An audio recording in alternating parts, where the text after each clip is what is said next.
Hello, so this is day 14 of quarantine. Tomorrow it's freedom. We arrived here on the 17th. My colleague was kind enough to buy some groceries, so we were sorted for the first day or two. But going forward, we obviously can't go out to go do our shopping, so we made use of a service called Instacart. Basically, they send out the shopper. The shopper gets the list of things he requested, and they drop it by your door. And they drop it by your door. Our place of quarantine was quite comfortable. It's still quite comfortable. It's an AirBNB, self-catering. It's got a small courtyard, a little barbecue you can use outside, gas barbecue. Obviously, you're not allowed to mix with other people.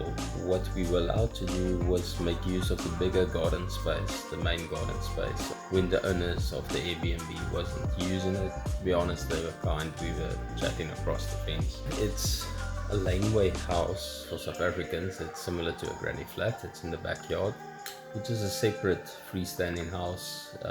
It's not very big, but this one is 2-bedroom, one bathroom, fully equipped kitchen. It's got a washer dryer, it's got a dishwasher, it's got internet, a nice TV with Netflix, and the Disney Channel was quite nice, especially for my kids. So it's a very comfortable stay. We had quite a few days of rain.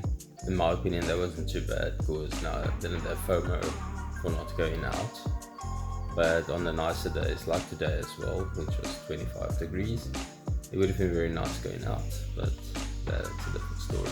Some of the issues when you are in quarantine, some of the admin things you need to get done, such as getting a bank account and getting your social insurance number or your SIN number, it's very hard to do if you're not allowed to go out. At the moment, you can't walk into a Service Canada centre without an appointment prior. So you have to go online and do the online application, and then they will give you a ring back. So what I would recommend is getting a Canadian number as soon as possible. If you're not in a rush and you've got an address, then you can do an online application. However, it takes 20 to 25 business days, which is a bit long for me.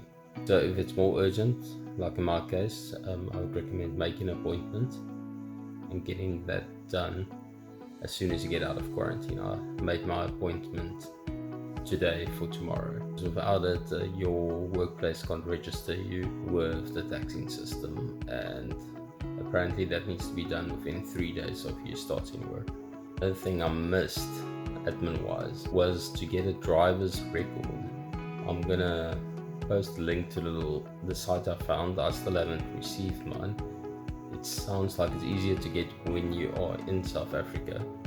The email I got in return said they're only doing it on Mondays, Wednesdays, Fridays, or they are in office on those days. That's handy because you can get discount on insurance because they acknowledge your experience. So if you get a car one day, you can get discount on that, as well as some ride-sharing services such as Evo in Vancouver. It's the one I want to register for.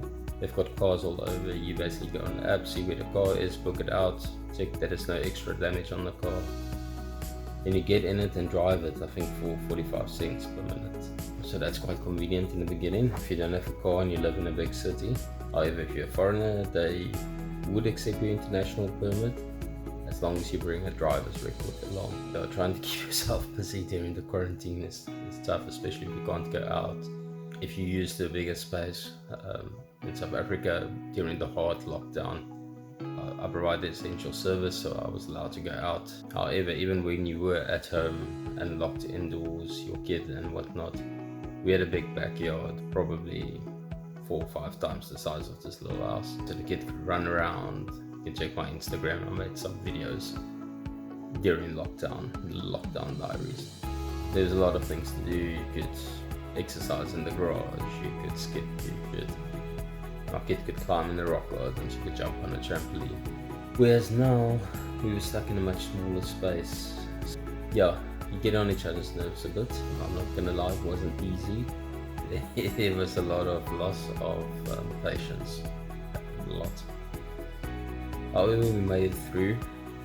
It's been good, but Audrey, I think we need to see other people. And then for people moving to the bigger cities, obviously accommodation is expensive, especially if you need to be near town or the CBD of Vancouver itself. Your options when it comes to rentals or even AirBNBs, if you want bigger spaces, but it's not ideal, you get basements just under somebody's house. It's actually quite large, larger than most condos and apartments, for less than a typical 2-bedroom condo will be.